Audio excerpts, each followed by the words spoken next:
నమస్తే రమగారు. నమస్తే జయ. రమగారు, food items మనం ఇంట్లో కుక్ చేసుకున్నవి రీహీట్ చేసుకోవటం ఒకటి, స్టోర్ చేసుకోవటం ఒకటి. ఫ్రిడ్జ్లో పెడుతూ ఉంటాం సాధారణంగా, మిగిలిపోతే దాంట్లో పెట్టి మళ్ళీ రీహీట్ చేసుకొని తింటాం. అది అసలు ఎంతవరకు కరెక్టో మీ సజెషన్ ఏంటి? తాకట్టులో ఉన్న బంగారాన్ని విడిపించి ఆ రోజు ఆన్లైన్ రేటుకే మేము కొంటాం. Sharma gold company. హీట్ చేయకూడదు జయ. ఓవెన్ యూస్ చేయొద్దంటారా? రీహీట్ చేసాము అంటే ఇప్పుడు ఇదివరకటి రోజుల్లో లేనిది ఇప్పుడు వచ్చింది మనకు కొత్తగా. అంటే కొత్త అనకూడదులే, ఓ 20 ఏళ్ళుగా అలా అనుకోండి. న్యూట్రిషన్ ఉండాలి ఫుడ్లో. కూరలు, అన్ని కూరలు తినాలి. మనం జనరల్గా చెప్పుకుంటున్నాం కదా, ఏదో పిల్లలకి రైసులు చేసి పెట్టండి అంటే కూరలు లేకపోతే న్యూట్రిషన్ ఎలా వస్తుంది అని ప్రశ్నిస్తున్నారు. అన్నం పెట్టండి ఏదైనా పర్వాలేదు, ఏదో ఆహారం అంటే కూరలు లేకపోతే ఎట్లా, కూరలు లేకపోతే ఎట్లా, కూరలు లేకపోతే దాంట్లో మనం మిక్స్ చేస్తున్నాం కదా, ఇంకా పెట్టాలి, ఇంకా బోల్డ్ అని చేయాలి, బోల్డ్ రకాల కూరలు. అన్ని కూరల్లో ఉన్న న్యూట్రిషన్ మనం తీసుకోదలుచుకుంటున్నాం. ఇప్పుడు న్యూట్రిషన్ వన్స్ ఎలా వస్తుంది? మనం ఒక పదార్థాన్ని వండిన తర్వాత అది చల్లారాక అయినా తినచ్చు, కానీ దాన్ని మళ్ళీ వేడి చేస్తే ఈసారి టాక్సిన్స్ పెరుగుతాయి. న్యూట్రిషన్ గాల్లో కలిసిపోయి టాక్సిన్స్ వచ్చేస్తాయి. ఎప్పుడైతే మనం ఆహారాన్ని వేడి చేస్తామో దాంట్లో న్యూట్రిషన్ పూర్తిగా నశించిపోతుంది. ఉడికిన పదార్థాన్ని మళ్ళీ వేడి చేయటం మంచిది కాదని చాలామంది పెద్దవాళ్ళు ఎంతమందో చెప్తున్నారు. మామూలుగా మనం పొద్దున కూర చేసుకుంటాం, ఈజీ మెథడ్ చూడండి. అన్నం వండుకున్నాం, ఒక పప్పు ఏదో ఆకుకూర పప్పు చేసాం, ఒకటి ఏదైనా ఫ్రై చేసుకున్నాం, కొంచెం రసం చేసుకున్నాం, ఎక్కువైంది అనుకుందాం. సాయంత్రానికి ఉన్నాయి పదార్థాలు. రైస్ని అవగొట్టేసుకోవాలి. రైస్ని ప్లాన్డ్గా వండుకోవాలి. ఈ 3 పదార్థాలు ఎక్కువ ఉన్న సాయంకాలం మీరు వేడిగా రైస్ వండుకుంటే, పప్పు కూర చారు చల్లగా ఉంటే ఏమవుతుంది? అన్నం వేడి అన్నం ఉంటే సరిపోతుంది, కలిపేసుకోవచ్చు అంటారు, కలుపుకుని తినచ్చు. ఇప్పుడు అలా కాకుండా మనం అన్నము ఎక్కువ వండుకొని అన్నము ఫ్రిడ్జ్లో పెడతారు కొంతమంది. మీ పాయింట్ అదే కదా. అన్నం ఫ్రిడ్జ్లో పెట్టి పప్పు కూర చారు 3 ఎత్తి ఫ్రిడ్జ్లో పెట్టి మళ్ళీ సాయంకాలం తీసి ఆ చల్లటి పదార్థాన్ని మళ్ళీ పొయ్యి ఎక్కిస్తే, అసలు చల్లదాన్ని ఇమీడియట్గా వేడి చేస్తేనే సగం విషం. అవును, మీరు పొద్దున వండిన దాన్ని వేడి చేస్తే అది కూడా విషమే. ఎన్ని టాక్సిన్స్ మనం తీసుకుంటున్నాము. దాని బదులు రాత్రి మీరు అన్నం తినకుండా నోరు మూసు పడుకుంటే కనీసం పొట్టకి కాస్త రెస్ట్ అయినా వస్తుంది. ఏం తినడం మానేయటమే మొత్తం. దీన్ని తినే బదులు, విషాహారం తినే బదులు ఆహారం తినకపోవటం మంచిది కదా. ఏ పదార్థమైనా ఉడికిన దాన్ని మళ్ళీ వేడి చేయకూడదు, స్ట్రిక్ట్లీ నో, నెంబర్ 1. తర్వాత ఫ్రిడ్జ్లో పెట్టడం. ఈ ఉడికిన పదార్థాలు, కూరలు మిగిలిపోయినాయి ఫ్రిడ్జ్లో పెట్టుకుంటాం. దాన్ని ఏం చేయొచ్చు? ఇప్పుడు మీరు పొద్దునే పెట్టేశారు, ఆ పొద్దున కూడా చాలామంది పెట్టరు చేయ. ఈ ప్లాన్ చూడండి.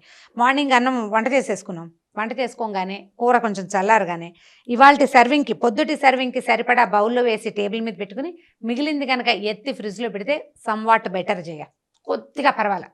దాని మీద మళ్ళీ కదపకుండా కాదు, నిలవుంచకుండా. అది మధ్యాహ్నం మనం అన్నం తినేదాకా అది టేబుల్ మీదే ఉండి మనం తిన్నాక మిగిలింది పెడితే ఎన్ని గంటలు అది బయట ఉంది? ఓకే, ఇన్ని గంటలు బయట ఉండి అది పాడవడానికి తయారయ్యే స్టేజ్లో మనం ఎత్తి లోపల పెడతాం.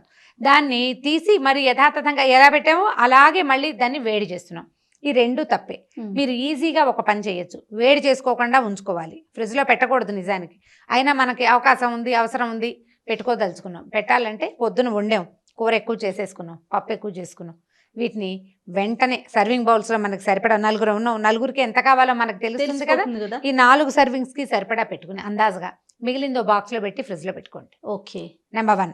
రెండోది, రాత్రి సాయంకాలం ఏం చేయాలి? మనం 9ంటికి తింటాం అనుకోండి, 6:30-7 గంటలకే దాన్ని తీసి బయట పెట్టేసుకోండి. ఆ చల్లదనం అంతా పోయి అది నార్మల్ టెంపరేచర్కి వస్తుంది, మీరు వేడన్నెల్లో కలుపుకొని తినేయచ్చు. ఓకే. మీరు నిలవబెట్టే ప్రక్రియ కొంచెం పర్వాలేదు, నిలవబెట్టిన దాన్ని వేడి చేసే ప్రక్రియ చాలా చెడ్డది. ఓకే, చేయకూడదు ఆ పని. అక్కడి నుంచి ఇప్పుడు మైక్రోవేవ్ చేసే విధానం కూడా ఒకటి ఉంది కదా. మీ సెకండ్ క్వశ్చన్ అదే.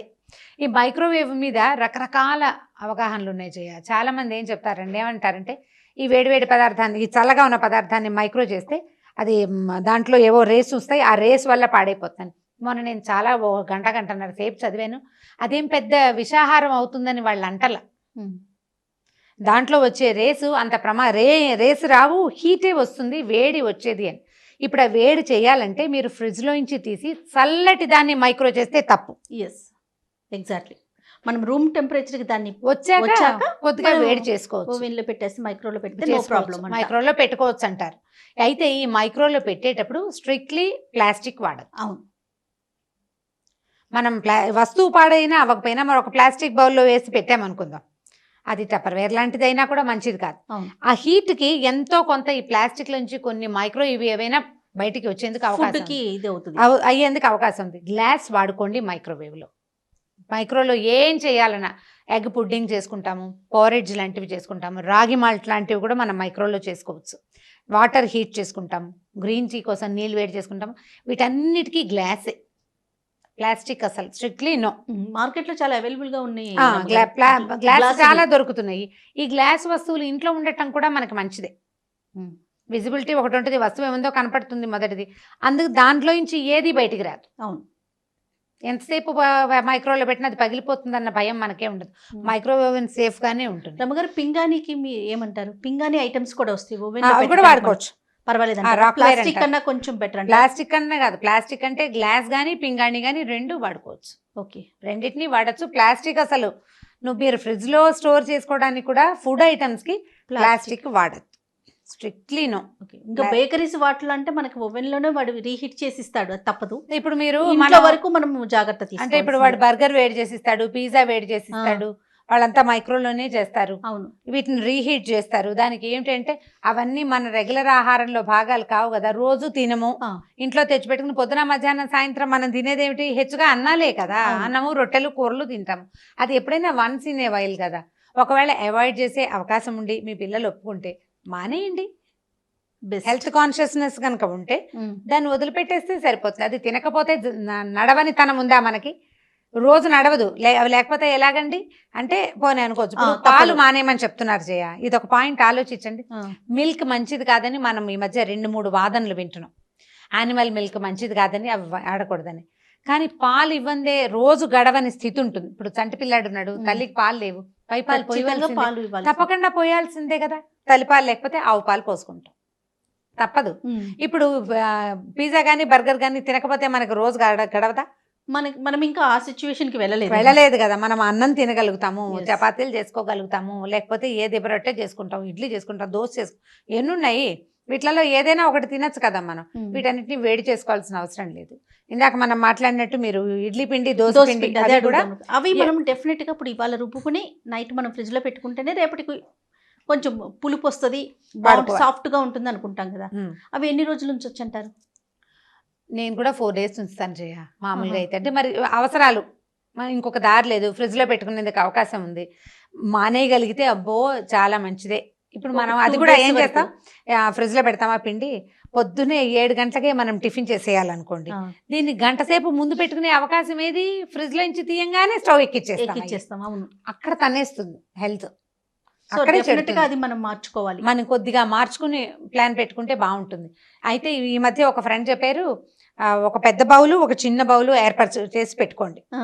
చిన్న బౌలు నిద్ర లేవగానే, అంటే అసలు లేవడం ఫ్రిడ్జ్ దగ్గరికి రావడం, చిన్న గిన్నె తీసి బయట పెట్టుకుంటే మీరు మిగిలిన పనులు చేసుకుని టిఫిన్ దగ్గరికి వచ్చేసరికల్లా ఇది మామూలు అయిపోతుంది.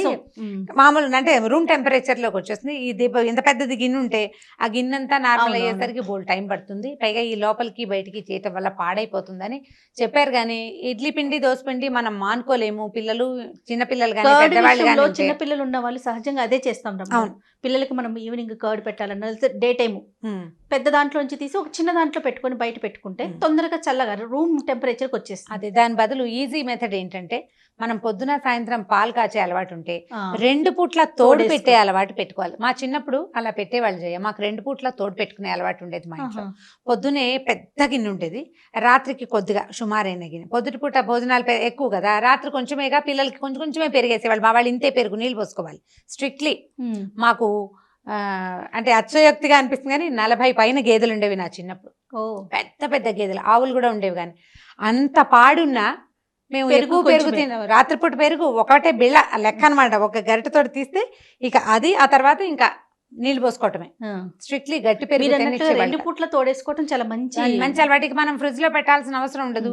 మిగిలిపోయింది పెట్టుకోవాల్సి వస్తుంది, ఇంకా తప్పదు కదా, ఒక అవకాశం కానీ ఉంది. ఫ్రెష్ పెరుగు వచ్చిన టేస్ట్ మనం ఫ్రిడ్జ్ లో పెడితే అంత అనిపించదని అనిపించదు ఏ పూట కాపుటప్పుడు అనిపించదు వింటర్లో మీకు. కొంచెం కష్టం రమ్మగారు, తోడుకోవటం కొంచెం ఇబ్బంది అనిపిస్తుంది. అప్పుడు మనం ఏం చేయొచ్చు అంటే చిన్న హాట్ ప్యాక్స్ ఉంటాయా మన దగ్గర, హాట్ ప్యాక్ లో కనుక తోడుపెట్టి ఓ చిన్న గిన్నెలో తోడుపెట్టి దాన్ని ఆ గిన్నె ఎత్తి హాట్ ప్యాక్ లో పెట్టి మూత పెట్టేయండి, తొందరగా తోడుకుంటుంది. ఎయిర్ ఉండదు కదా లోపల. నా దగ్గర ఇంకొక ప్లాన్ ఉంది. టప్పర్ వేర్ డబ్బాలు ఉండేవి, పెద్దగా వాడడం మానేసాం. అయితే అది ఎయిర్ కొంత తీసేయచ్చు, అందులో సీల్ చేసేస్తాం కదా. ఈ గిన్నెని తోడుపెట్టిన గిన్నెని ఆ టప్పర్ వేర్ దాంట్లో పెట్టడం, మూత పెట్టడం, టైట్ గా పెడితే ఎయిర్ లేకపోతే క్విక్ గా తోడుకుంటుంది. మైక్రోవేవ్ లో కూడా పెట్టుకోవచ్చు. మైక్రోవేవ్ లో పెట్టచ్చు. మైక్రోవేవ్ ఈ గిన్నెని పాలు తోడేసామా, బాగా కొంచెం ఎక్కువ కదపండి. మైక్రోవేవ్ బాగా క్లీన్ చేసుకోవాలి రమ్మగారు, ఎప్పటికప్పుడు ఎప్పటికప్పుడు క్లీన్ చేసుకుంటేనే పెరుగు పెట్టాలి, లేదంటే పెరుగు ఒకలాంటి స్మెల్ పాత వచ్చేస్తుంది. వాసన వస్తుంది. మరి ఎప్పటికప్పుడు క్లీన్ చేసుకోవాలి. మేమేం కూరలు వేడి చేసుకోం, ఓన్లీ నీళ్ళకే హాట్ వాటర్ కోసమే వాడుకుంటున్నాం అనమాట. ఏదేమైనా మనం రీహీట్ చేసుకోవటం మాత్రం కరెక్ట్ కాదంటారు. కరెక్ట్ కాదు, కొంచెం ఆలోచించి చేయండి. మీరు న్యూట్రిషన్ కావాలి అంటే వస్తువుని వేడి చేయకూడదు. వేడి చేసామా న్యూట్రిషన్ పోతుంది. చల్లటి పదార్థం తినచ్చు లక్షణంగా, అన్నం మాత్రం వండుకోండి వేడిగా. ఎప్పుడు అన్నాన్ని వేడి చేయకూడదు. చాలా మంది ఏం చేస్తారు, పొద్దుట అన్నం కుక్కర్లో పెట్టి వేడి చేసి మామూలు అన్నంతో వడ్డిస్తారు. వడ్డించకూడదు. చల్లన్నాన్ని చల్లగా తినండి, ఏం పర్వాలేదు. దాంట్లో ఒక చిన్న బ్యాక్టీరియా రిలీజ్ అవ్వటం మొదలు పెడుతుంది కదా, అది మంచిది మనకి. మనం దాన్ని తీసుకెళ్లి కుక్కర్లో పెట్టి దాన్ని చంపేసి అన్నాన్ని చంపేస్తాం. న్యూట్రిషన్ లేదు, కనీసం అందులో ఉండాల్సిన ఒరిజినల్ థింగ్ ని కూడా మనం పాడు చేసేస్తాం. అన్నం వేడి చేయొద్దు అస్సలు. ఫ్రిడ్జ్ లో నుంచి తీసినా కూడా మనం రూమ్ టెంపరేచర్ వచ్చాక సర్వ్ చేసుకోవటం వాడుకోవాలి తినడానికి, అంతే. ఓకే రమ్మగారు, ఇంకో టాపిక్ తో మళ్ళీ కలుద్దాం. ఓకే జయ. ఈ వీడియో కనుక మీకు నచ్చినట్లయితే లైక్ చేయండి, షేర్ చేయండి. మరిన్ని వీడియోస్ కోసం సుమన్ టీవీ లైఫ్ ని సబ్స్క్రైబ్ చేసుకోండి.